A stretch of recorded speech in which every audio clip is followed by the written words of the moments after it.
बे समावहाय दिनै दुलाराय बाथौ धोरोम गौथुमनि गाहाय नेहाथारिया जोंनि नोंथांमोननि गेजेरनिफ्राय जायखारलांबाय अराय समनि थाखाय बेयावहाय नोंथांनि दुखुआ बेसेबां?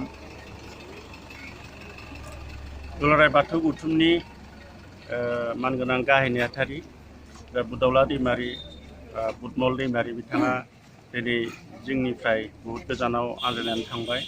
बिथाङा दिनै जोंनि गेजेराव गैलिया। दा बे समाव जोंनि गोसोनि दुखुनि बाथ्राफोरखौ जोङो फोरमायजोबनो हाया जानानै दङ। बिथाङा थांनाय 2 अक्ट'बराव बिथाङा हाइ प्रेसारनि थाखाय बिथाङा मोनसे स्ट्रकआव गोग्लैनानै दंमोन आरो बिथांखौ जोङो जेएनआरसियाव बिथांखौ भर्ति खालामदोंमोन सिकित्सानि थाखाय। बिथांखौ बे साननि गेजेराव बिथांखौ गोबां नाजानायनि गेजेरजोंब्लाबो बिथांखौ रैखा खालामनो हानाय जायाखिसै।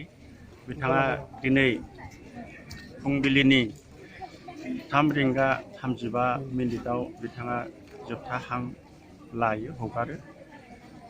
दा बे खोथाखौ खोनानाय लोगो लोगो मिथिनाय लोगो लोगो जोंनि धोरोमनि दैदेनगिरि आरो समाजनि दैदेनगिरि बिथांमोननि गोसोआव गोबां दुखुनि मोनसे रादाब खौरां जानानै फैयो।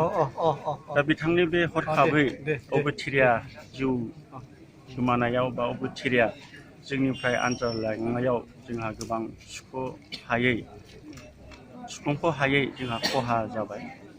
थेवब्लाबो बिथांनि दिनैनि बे जोबथा सानाव